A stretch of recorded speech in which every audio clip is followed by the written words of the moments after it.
Item ಯಾವುದೇ ಇರಲಿ try ಮಾಡಿ ಆಚಿ ಚಿಕನ್ ಮಸಾಲಾ. ದೊಡ್ಡವರ ಮಕ್ಕಳಿಗೆ ಎಲ್ಲವೂ ನಿರಾಯಾಸವಾಗಿ ಬಂದಿದೆ. ಒಳ್ಳೆಯದು ಮತ್ತು ಕೆಟ್ಟದರ ಬಗ್ಗೆ ಅವರಿಗೆ ತಿಳಿಯಬೇಕಿದೆ.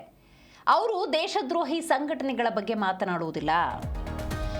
ಗೃಹ ಸಚಿವ ಪ್ರಿಯಾಂಕ್ ಖರ್ಗೆ ಹೇಳಿಕೆಗೆ ಸಿಟಿ ರವಿ ಅಸಮಾಧಾನ ಹೊರಹಾಕಿದ್ದಾರೆ. ಗೃಹ ಸಚಿವರ ಸ್ಥಾನದಲ್ಲಿದ್ದಾರೆ ಪ್ರಿಯಾಂಕ್ ಖರ್ಗೆ ಅವರು. ರಾಜ್ಯದ ಪ್ರತಿಯೊಂದು ಸಮಸ್ಯೆಗಳ ಬಗ್ಗೆ ಗಮನ ಹರಿಸಬೇಕಾಗಿರುವಂತಹ ಆ ಇಲಾಖೆಯಲ್ಲಿ ಕಾರ್ಯನಿರ್ವಹಿಸ್ತಾ ಇರುವಂತಹ ಪ್ರಿಯಾಂಕ್ ಖರ್ಗೆ ಅವ್ರಿಗೆ RSS ಬಗ್ಗೆ ಮಾತಾಡದೆ ಹೋದರೆ ನಿದ್ದೆಯೇ ಹತ್ತುವುದಿಲ್ಲ. ಬಾಗಲಕೋಟೆಯಲ್ಲಿ ಬಿಜೆಪಿ ನಾಯಕ ಸಿಟಿ ರವಿ ಕೆಂಡಾಮಂಡಲಗೊಂಡಿದ್ದಾರೆ.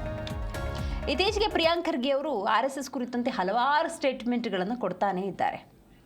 ನಾನು ಗೃಹ ಸಚಿವನಾಗಿ ಇರುವವರೆಗೂ ರಾಜ್ಯದಲ್ಲಿ ಪಥ ಸಂಚಲನಕ್ಕೆ ಅನುಮತಿ ಕಡ್ಡಾಯ.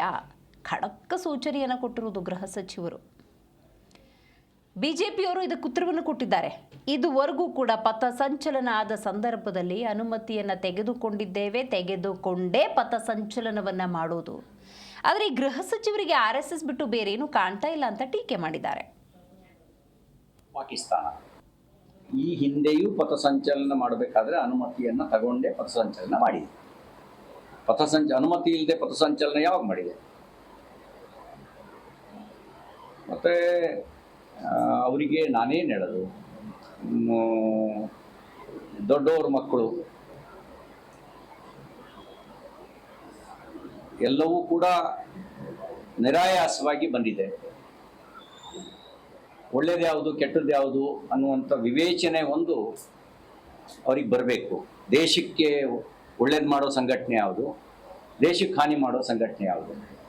ಅವರಿಗೆ ದೇಶಕ್ಕೆ ಹಾನಿ ಮಾಡುವ ಸಂಘಟನೆಗಳ ಬಗ್ಗೆ ಒಂದು ಶಬ್ದವೂ ಇದುವರೆಗೂ ಅವ್ರು ಮಾತಾಡಲಿಲ್ಲ. ದೇಶಭಕ್ತ ಸಂಘಟನೆ ಬಗ್ಗೆ ದಿನ ಮಾತಾಡ್ತಿದ್ದಾರೆ. ಆ ದಿನ ಮಾತಾಡೋದ್ರಿಂದ ಅವ್ರಿಗೆ ಪ್ರಚಾರ ಸಿಗುತ್ತೆ ಅಂತ ಬಯಸಿದ್ರೆ ಪ್ರಚಾರ ಪಡ್ಕೊಳ್ಳಿ ಹೇಳಿ. ಸರ್, RSS ಟೀಕಿಸುವುದರಲ್ಲಿ ಪಾಪ ಪಾಕಿಸ್ತಾನ ಅನ್ನುವಂಥ ಮಾತನ್ನ ಒಂದಿಷ್ಟು ಕಂಟ್ರೋಲ್ಗಳು ಮನೆ ಪ್ರಸಾರ ಮಾಡಿದ್ರು. ಕಾಂಗ್ರೆಸ್ನವರ ಪಾಪದ ಕೂಸು ಪಾಕಿಸ್ತಾನ. ಕಾಂಗ್ರೆಸ್ನವರ ಪಾಪದ ಕೂಸು ಪಾಕಿಸ್ತಾನ. ಪಾಕಿಸ್ತಾನ ರಚನೆ ಸಂದರ್ಭದಲ್ಲಿ ಟ್ರೈ ಪಾರ್ಟಿ ಅಗ್ರಿಮೆಂಟ್ ಆಯಿತು. ಒಂದು ಬ್ರಿಟಿಷ್